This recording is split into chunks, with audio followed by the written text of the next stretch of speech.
Quantumania.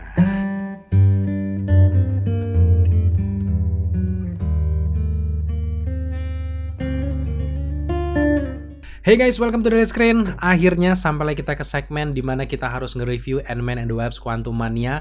Karena film Ant-Man yang ketiga ini adalah film MCU yang benar-benar kita tunggu juga. Jadi nikmati perjuangan kalian nunggunya gimana. Dan setelah filmnya hadir, yuk nikmati. Bukan yang kalian sok-sok jadi kritikus ya, bla bla bla bla bla bla gitu ya. Nikmati filmnya, hirup udara segernya gitu ya, karena di tahun 2023 ini MCU agak sedikit ya ngeluarin project-projectnya gitu ya. Nah ini sebelum kalian nonton video ini pasti kalian udah ngeliat lah gitu ya review-review di luaran sana, ada yang pro ada yang kontra, karena gue juga salah satu yang ikut premiere dari film ini dan lebih dulu lah nontonnya gitu ya. Tapi gue juga udah lihat review-review luaran sana yang jauh lebih dulu dari kita nontonnya, ada yang mix juga, ada yang suka ada yang enggak gitu. Nah ternyata hype itu kebawa ke Indonesia, ke reviewer orang Indonesia, ada yang suka ada yang enggak, termasuk juga dengan netizennya dan bla bla bla gitu dengan kemahatauannya gitu ya. Dan gue cukup setuju karena jujur setelah melihat Ant-Man 2 Quantumania ini ada beberapa kekurangan, tapi gue lebih memilih untuk menikmati film ini secara keseluruhan dan melihat perkembangan dari MCU dari pembuka fase 4 dari WandaVision sampai sekarang Ant-Man 2 Quantumania, termasuk juga ngelewati Thor, ngelewati Doctor Strange. Menurut gue Ant-Man and the Wasp Quantumania itu step up yang luar biasa, peningkatan yang bagus, pembuka yang luas. Dan salahnya kadang kita sekarang tuh agak susah menikmati sebuah film karena terlalu gimana ya, membandingkan dengan universe lain, dengan film lain yang mungkin genrenya lebih berat, karakteristiknya dark gimana, dan dipaksakan untuk mendisikan MCU. Itu adalah langkah yang salah menurut gue, karena MCU yang kayak gini, kalau kalian nonton Ant-Man and the Wasp Quantumania itu kan di awal dari studionya udah bilang SU gitu, atau semua umur. Ini klarifikasinya tuh film untuk semua umur. Kalau semua umur kan dari bayi sampai dewasa tuh bisa nonton film ini gitu. Untuk apa membuat cerita yang terlalu berat dengan belibet harus kayak gini dengan film yang karakteristiknya untuk semua umur gitu ya. Menurut gue udah pas banget untuk film ini. Gue bukan penyepong MCU, bukan penyepong DC dan sebagainya gitu ya. Gue suka semua, gue suka film berat, suka film ringan, film biasa aja gitu ya. Jadi menurut gue enjoy film ini. Agak susah untuk orang menikmati film kalau terlalu membandingkan. So menurut gue kalau kalian yang belum nonton film ini, datang aja, jangan pengaruh kayak Rotten Tomatoes tomat busuk lah 5,5, itu pun baru early review kali, belum ada masuk mungkin kritikus lain dan audiensnya pun belum ada tandingan dari sana, kalian langsung bilang gitu jelek yuk, salah besar gitu ya. Kalau pemikiran kalian kayak gitu ya kalian gak akan bisa menikmati sebuah film dengan baik gitu loh. Dan ya kayak gitu intinya gitu. Jadi gue tuh bener-bener agak aneh sekarang ya, orang-orang udah terlalu mau memarvelkan DC, mau mendisikan Marvel, ya susah gitu ya. Next nanti kita di akhir kita akan bahas sedikit soal itu, tapi izinkan gue untuk sedikit mereview pendapat gue dari Ant-Man and the Wasp Quantumania. Secara sinopsis mungkin kan kalian udah tahu lah gitu ya, dimana di sini akhirnya lebih jelas lagi bahwa Cassie Lang ini hidup selama 5 tahun kena The Blip tersebut, ditinggal oleh Scott Lang. Dia ini mempelajari atau membaca buku dari Hank Pym yang menceritakan bagaimana proses Pym partikel, gimana Ant-Man itu gimana. Akhirnya si Cassie Lang ini tiba-tiba menjadi seorang yang transisinya tuh menjadi ilmuwan gitu ya. Dari masa mudanya dia menemukan sebuah alat yang kayak satelit yang bisa mengirimkan sinyal ke quantum realm, dimana fungsinya adalah mereka ini nggak harus masuk ke quantum realm untuk meneliti orang-orang yang ada ataupun partikel yang ada di quantum realm. Tetapi ternyata di sini Janet Van Dyne menyimpan banyak rahasia yang akhirnya sinyal yang dipancarkan oleh Cassie Lang ini didapatkan oleh seseorang yang ada di dalam quantum realm, yang membuat Ant-Man family tersedot langsung ke dalam quantum realm, dan tiba-tiba sampailah mereka seperti yang sudah kalian lihat di trailer. Dan di sini dari awal film sampai ke akhir kita akan melihat perjuangan dari Ant-Man family untuk bertemu, untuk melawan sang villain utama dan keluar dari Quantum Realm ini guys dengan baik gitu ya. Sentuhan cerita yang menarik dari film ini adalah kita juga akan melihat sisi berbeda dari Janet Van Dyne, masa kelamnya yang selama ini di Quantum Realm selama 30 tahun itu benar-benar diceritakan di film ini. Dari awal ia terjebak di Quantum Realm, gak ada teman, sampai akhirnya dia punya teman, dan akhirnya dia ini ada salah satu teroris gitu ya di dalam Quantum Realm, pemberontak.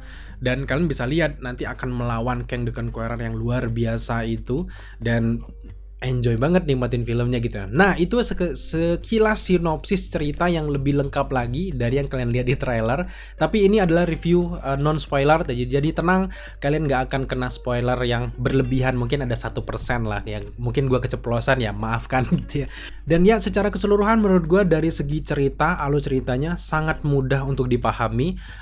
Inilah yang mungkin agak sedikit pro kontra oleh orang-orang, terlalu ringan, terlalu kayak gini. Menurut gue ini enjoyable, dan ya kayak gini ciri khas dari film MCU, dimana dari awal dijelaskin gimana ceritanya mereka, dari kesinambungan cerita, bahkan ini ada nyangkut-nyangkut ke endgame-nya. Kita akan melihat sisi humoris dari Paul Rudd sebagai Scott Lang, dan di sini kita akan melihat chemistry lagi antara Scott Lang, kemudian Wabs, kemudian juga Janet, ada Hank Pym, ada Cassie Lang, semuanya bertemu dan kita bisa merasakan gimana akrabnya keluarga ini setelah kembalinya dari jentikan jari Thanos gitu ya. Dan ya dari sisi cerita memang gue setuju bahwa cerita di film ini agak sederhana, tapi ya memang kayak ginilah khas dari MCU dan juga genre film semua umur ya, mudah dipahami dan dimengerti, dan kita berhasil untuk tepuk tangan ya dengan setelah melihat akhir dari cerita dari Ant-Man, gue cukup tepuk tangan, banyak sekali tepuk tangan. Gue nonton 2 kali di versi premier dan juga versi kita di masyarakat umum.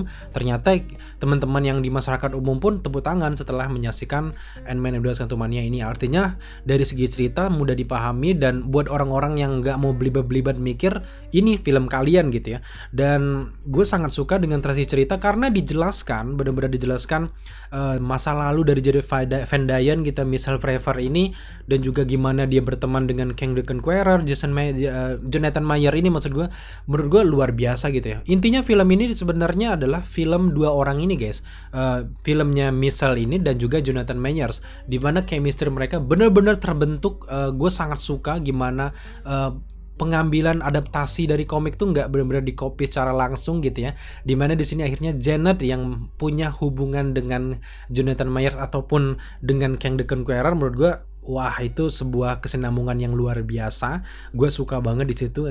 Kemudian juga yang agak gua kurang gimana gitu ya, sebenarnya hadirnya sosok Newton ini atau yang memerankan Cassie Lang ini agak sedikit kaku gitu ya aktingnya. Nggak tahu apakah penggambaran harus badass kayak gini, tapi memang sebenarnya ya sejak diumumkannya siapa ya si Newton ini, pokoknya akhirnya Newton, gue lupa namanya gitu sih. Sejak diumumkannya Newton ini menggantikan Cassie Lang sebelumnya, gue agak ragu dengan actingnya sebenarnya. Bukan ragu dengan gimana dia berfighting skill dan sebagainya atau gimana pun, gue agak ragu dengan chemistry yang dihadirkan dia dengan Paul Rudd setelah melihat Cassie Lang yang di versi Endgame yang benar-benar deep, yang chemistry-nya dapat banget gitu ya. Digantikan dengan ini memang agak sedikit menurut gue agak sebuah kesalahan gitu. Pada akhirnya di film beneran kenyataan bahwa chemistry antara si Newton dan juga Paul Rudd ini agak kurang gitu, agak kurang. Entah ini mungkin karena skenario terjebak dengan skenarionya atau gimana, tapi benar-benar agak kurang gitu, chemistry-nya agak sedikit dipaksakan. Tapi selebihnya kayak acting dari Hank Pym, Hope, Janet sampai Scott Lang itu nggak ada masalah antara mereka. Mungkin hanya sosok Cassie-nya aja yang agak gimana gitu, karena dia adalah salah satu center utama dari karakter yang penting. Jadi kita benar-benar sering melihat wajah dan juga ekspresinya agak gimana gitu ya. Tapi gue suka dengan pembangunan cerita dari awal. Masa depan setiap karakter benar-benar diperlihatkan gimana Hank Pym sekarang setelah Endgame. Kemudian juga Hope ternyata membangun sebuah perusahaan luar biasa itu yang bisa kalian lihat di filmnya. Itu benar-benar diceritakan. Kalau di trailer kan kita benar-benar nggak, kayak Webs tuh kayak sekedar cameo aja gitu, nggak banyak dipertonjolkan. Tapi di film ini ternyata dia cukup menonjol. Janet ya terutama dengan Jonathan Mayer udah kita jelaskan tadi, itu luar biasa. Masa depan dan juga masa lalunya di-explore lebih dalam lagi. Jadi gue agak pusing kalau orang bilang ceritanya sederhana bla bla bla. Menurut gue enjoy kok, dan semua masa depan karakter masa lalu benar-benar diceritakan dengan baik, dan gue menikmati film ini gitu ya. Secara gue mengklarifikasikan bahwa ini film MCU bukan film DC, jadi gue nggak mendisikan Marvel, nggak memarvelkan DC. So ini adalah menurut gue sebuah universe yang berbeda. Lagi-lagi itu sih yang mengganggu gue gitu ya, dari segi chemistry itu.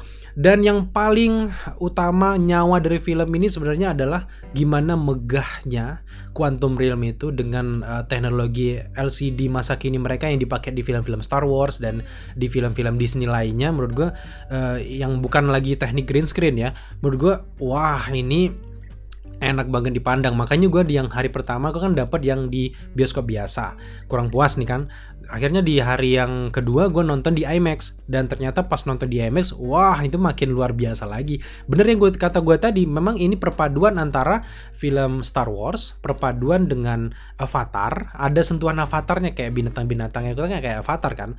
Kemudian ada juga sentuhan Dune karena ada kayak di pasir padang pasir gitu. Dan yang terakhir yang lucu adalah ada paduan dari film Spy Kid gitu ya. Karena di sini perpaduan film untuk semua umur dipadukan dengan visual yang menawan ini, menurut gue disatukan jadi satu ya. Enjoy untuk menikmatinya gitu ya. Memang tidak bisa gue bilang, gue jujur gue bukannya puas 100%, wah bukan yang levelnya kayak gitu, tapi gue akhirnya ini tuh kayak kemarau yang udah lama datang hujan, kita seger gitu ya, sudah lama tidak menantikan film-film MCU yang tarafnya tuh Avengers. Dan yap, Quantum Mania ini bener-bener level Avengers menurut gua. Apalagi di bagian ending ketika pertarungan Ant-Man Family melawan Kang the Conqueror seorang diri itu, wah itu pertarungan ini itu udah level Avengers. Kita udah berasa kayak nonton Avengers Endgame ketika Captain America memimpin para Avengers melawan Thanos. Vibe-nya berasa sama, apalagi momen-momen Hank Pym yang telat dengan membawa sekawanan itu, wah itu sih agak sedikit merinding gue gitu. Itu luar biasa, gue merasa wah ini film solo tapi vibe-nya, levelnya, pertarungannya udah level Avengers gitu ya. Menurut gue ini yang kita bisa nikmati gitu ya. Kalau kita mau melihatnya dari segi kekurangan aja susah banget sih jujur untuk menikmati film. Kalian nggak akan bisa gitu ya nikmati film ini kalau ada rasa kurang lah, inilah itulah gitu ya, susah gitu ya. Jadi intinya review ini review ngomel gue ya. Tapi jujur itu sih secara keseluruhan gue sangat suka, dan visualnya yang paling menjual di sini, megah banget dari awal sampai akhir. Pertarungannya tuh bener-bener intens. Kalau kalian bilang ini lagi-lagi adalah alur ceritanya sederhana, menurut gue agak gimana, kurang setuju. Karena dari pertarungan dari awal tuh kita benar-benar melihat pertarungan antara orang-orang bangsa Quantum Realm, bagaimana mendebarkannya, ceritanya, dialognya nggak yang dikit-dikit berhenti ngomong gitu tiba-tiba. Nah, dan di sini kita tiba-tiba dilihatkan ada pertarungan lagi, full pertarungan. Dan gue sangat puas ya sebenarnya untuk sebuah film MCU, karena gue juga menikmati banyak film gitu ya, nggak cuma MCU, nggak cuma DC, di luar sana film-film indie pun gue nikmati gitu ya. Dan ya menurut gue kelasnya ya udah kelas MCU ciri khasnya, dan style up-nya luar biasa menurut gue. Ant-Man and the Wasp: Quantumania itu di atas Doctor Strange, di atas Thor: Love and Thunder apalagi. Dan dari sisi compare antara komedinya, iya jauh ya Ant-Man and the Wasp: Quantumania daripada Thor: Love and Thunder. Kalau Thor: Love and Thunder kan lebih banyak cringe-nya gitu ya. Kalau Ant-Man and the Wasp: Quantumania, sisi humoris dari Paul Rudd itu benar-benar nggak hilang, nggak ada yang cringe sama sekali sih. Tapi tergantung dengan kalian memandang candaan tuh gimana ya. Karena ada beberapa mungkin candaan yang nggak masuk ke kalian, ada candaan yang mungkin ngebawa kejadian-kejadian masa lalu yang kalian nggak ikuti, itu menurut kalian cringe gitu. Tapi menurut gue dari awal sampai akhir ya kayak ginilah ciri khas dari Paul Rudd sebagai Scott Lang gitu ya. Memang yang gue agak sedikit kurang dari beberapa MCU ini memang terlalu banyak candaan. Apalagi sosok Paul Rudd ini kan dari awal tuh memang orangnya nyeleneh kayak gitu ya. Jadi ketika pengen dibawa ke hal yang serius, ada momen-momen ketika ini harus sedih, harus gitu, ngelihat muka Paul Rudd yang udah gambarnya bercanda, kayak berasa ngelihat Andre Taulani gitu ya, lagi adegan serius, kita tetap ketawa. Nah gitu yang susah. Itu yang menurut gue agak gimana gitu. Tapi so far aman lah ya, gue sangat menikmati film ini. Selanjutnya dari segi scoring itu luar biasa. Yang agak sedikit mengganggu mungkin beberapa dari cut to cut dari adegan 1 ke adegan 2, ada yang tiba-tiba nge-cut ke sini ke situ. Nah itu yang agak mengganggu sih. Ketika berantem ketika serem jadi sepi bawa ke adegan lain gitu ya. Kayak anti klimaks aja gitu ya. Tapi itu tidak menjadi masalah untuk secara keseluruhan cerita. Pada intinya gue sangat menikmati film ini sebagai sebuah film MCU atau sebagai film semua umur. Gue nggak mau membandingkan dengan film lain. Gue enjoy, gue nunggu film ini lama gitu ya. Dan sebuah pembuka yang sangat baik gitu ya, dengan sosok Kang the Conqueror-nya masuk akal banget. Ini berkesinambungan dengan cerita dari Loki season pertama, gimana hadirnya He Who Remains, akhirnya dia hadir di Ant-Man and the Wasp: Quantumania, itu sangat masuk akal. Gimana gambaran dia menceritakan pertarungan antara varian Kang-nya itu ya, dan itu menurut gue sangat masuk akal, digambarkan bener. Dan yang paling puas dari film ini, gue akhirnya melihat lagi timeline dari universe yang kita lihat di Loki gitu, gimana multiverse dari luar gitu ya. Itu kan ada kayak garis-garis waktu, cabang-cabang alternatif universe, kita ngelihat lagi di sini. Karena di film Doctor Strange jujur gue kecewanya gue nggak ngelihat itu gitu ya. Dan di sini akhirnya kita ngelihat lagi gimana visual dari multiverse yang digambarkan oleh Doctor Strange yang pertama, gimana mirror dimension kayak gitu kan. Di sini benar-benar kita lihat di Quantum Realm, perpaduan itu ada di Quantum Realm ini menurut gue. Dan ya, kesimpulannya adalah Ant-Man and the Wasp: Quantumania adalah sebuah film yang ringan, mudah dimengerti, enjoyable, megah, dan berhasil membuat kalian tepuk tangan setelah filmnya berakhir. Apalagi ditambah dengan 2 post credit scene yang mendebarkan itu, yang membuat permulaan yang bagus untuk fase 5. Ant-Man and the Wasp: Quantumania adalah perawalan ataupun episode pertama dari seluruh rangkaian multiverse saga, dan ini pengenalan sosok Kang, sang mega villain yang cukup berhasil di film ini, yang benar-benar kita tunggu juga untuk project selanjutnya kemana Kang ini berlabuh. Apakah ke film Doctor Strange yang ketiga, apa Loki season kedua? Silahkan kalian tulis di kolom komentar teori-teori menarik kalian setelah menyaksikan film ini guys. Mungkin hanya itu saja. So di review gue memberikan skor 8,5 dari 10 untuk Ant-Man and the Wasp: Quantumania. Thank you buat teman-teman sudah menyaksikan review ngoceh kita ini. Sebenarnya bukan pure review ini ya, lebih ke ngomel gitu ya. Dan itulah apa yang pengen kita utarakan ke kalian semuanya. Thank you buat teman-teman sudah menyaksikan review kita sampai selesai. Jika kalian suka dengan konten seperti ini, jangan lupa dukung kita dengan cara subscribe, like, comment, dan share. Serta jangan lupa juga untuk nyalakan notifikasi agar kalian mengetahui apabila kita mengupload video setiap harinya. Thank you guys.